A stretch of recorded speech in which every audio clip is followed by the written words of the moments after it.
Today I'm going to explain you about the radiation pressure. Okay, and I'm assuming already that you know basic idea about the photons and electromagnetic wave. Okay, so first see how these photons interact with the external material, any kind of material. It could be metal, it could be plastic, it could be anything, butter, soil, anything.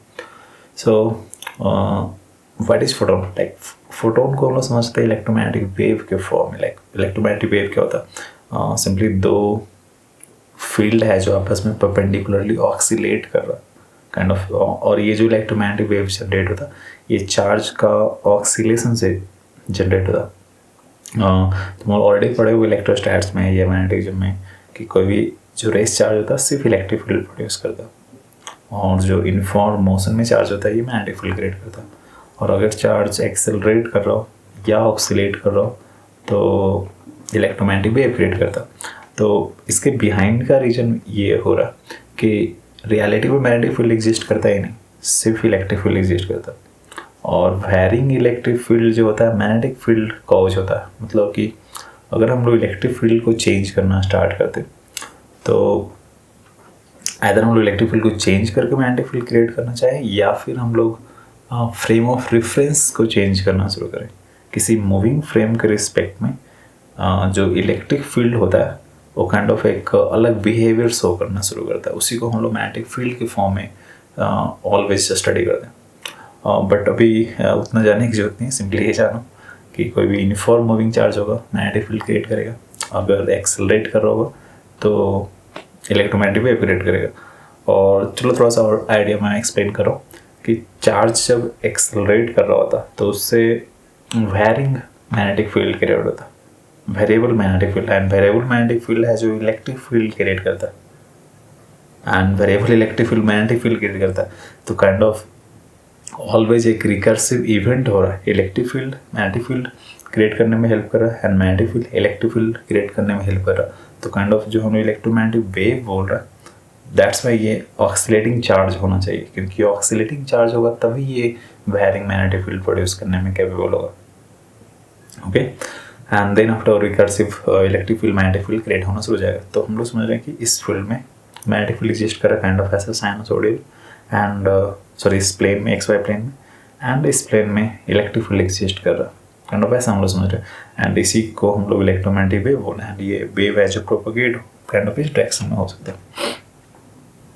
तो photon बोलने का मतलब हो रहा है कि simply एक section हम लोग लाइक एक packet of energy like electromagnetic wave जो हो रहा होगा सिंपल वन कंबाइंड लाइक इस तरीके से, उसी को हम लोग बोल रहे हैं लाइक फोटोन के सेंस में समझ रहे हैं.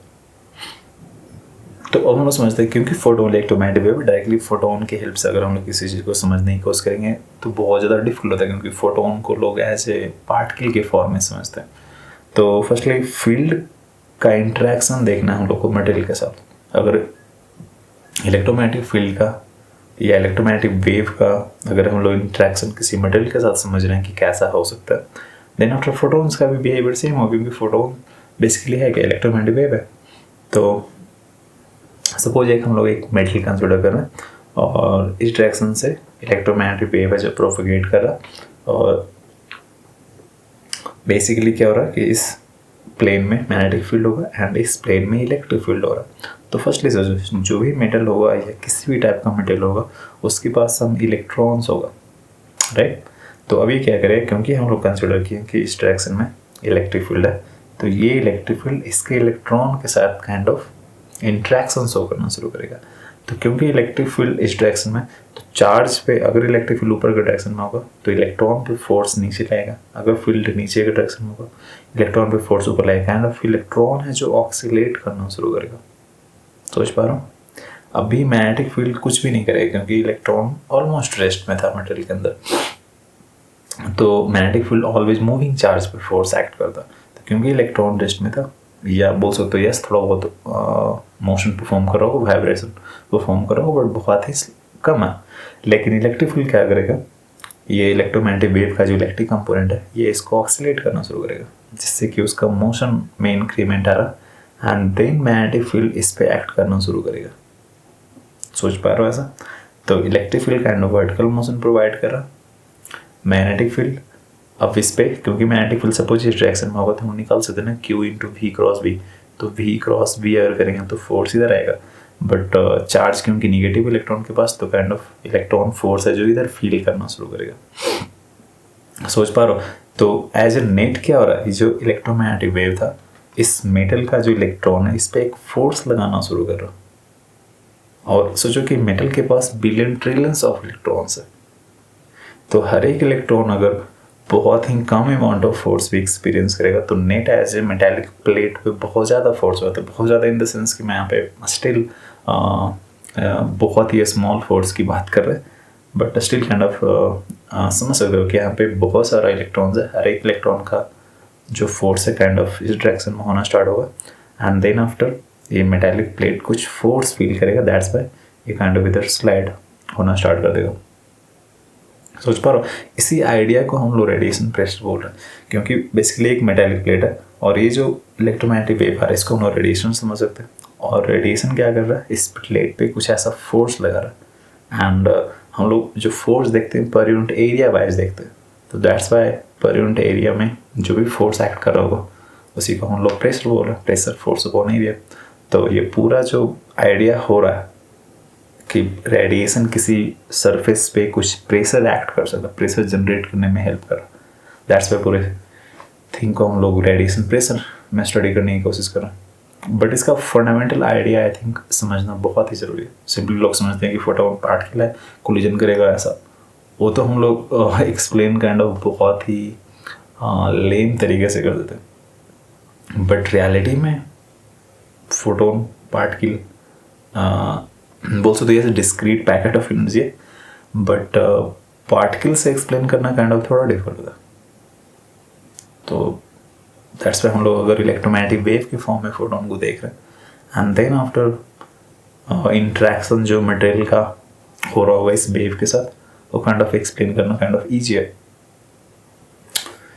सो या this is what I wanted to explain you, and अभी इस आइडिया की हेल्प से पूरा ऑप्टिक्स को अच्छे से समझ सकते हो कि किसी भी मीडियम में अगर लाइट जाता है तो ये स्लो डाउन या फास्ट तो एक्सरे आई थिंक होता है फास्ट, नो आइडिया मुझे, बट समहाउ किसी मीडियम में लाइट आखिर स्लो डाउन या फास्ट क्यों हो रहा है, इसका फंडामेंटल आइडिया अगर एक्सप्लेन करना चाहोगे तो एग्जैक्टली सेम मैकेनिज्म वहाँ पे भी हो रहा है कि किसी मेटल में लाइट अगर इंटर कर रहा होगा, लाइट बेसिकली इलेक्ट्रोमैग्नेटिक वेव है, वो इलेक्ट्रोमैग्नेटिक वेव के पास दो कंपोनेंट होगा, एक इलेक्ट्रिक फील्ड हो रहा होगा, एक मैग्नेटिक फील्ड हो रहा होगा, और इलेक्ट्रिक फील्ड क्या करेगा, उस मटेरियल में जो इलेक्ट्रॉन है उसको मोशन प्रोवाइड करेगा, एंड उस मोशन के बाद क्या करेगा, मैग्नेटिक फील्ड भी उस पर एक फोर्स एक्ट करना शुरू करेगा, जिससे कि उस मटेरियल का जो इलेक्ट्रॉन है वो ऑक्सीलेट करना शुरू करता है, एंड जब ऑक्सीलेट करना शुरू करेगा तो एक खुद एक वेव क्रिएट करता है, इलेक्ट्रोमैग्नेटिक वेव, क्योंकि oscillating charge particle electromagnetic wave create कर रहा है। तो मटेरियल के अंदर जैसे ही लाइट एंटर किया होगा, ये लाइट का इंटरेक्शन की हेल्प से इस मटेरियल के अंदर जो भी इलेक्ट्रॉन है वो ऑक्सीलेट करना शुरू कर रहा है, एंड उस ऑक्सीलेशन की वजह से एक काउंटर इलेक्ट्रोमैग्नेटिक वेव प्रोड्यूस हो रहा है, एंड दोनों इलेक्ट्रोमैग्नेटिक वेव का सुपर इम्पोजिशन होने से वेव ऐसा अपीयर होता है कि थोड़ा सा स्लो डाउन हो गया, क्योंकि जब ये वेव ऐसा आ रहा होगा और अगर इसमें नेगेटिव वेव सुपर इम्पोज होगा तो काइंड ऑफ ये स्लाइटली स्मॉल हो, दैट मीन्स कि बैकवर्ड ड्रैग हो तो वो फील होगा।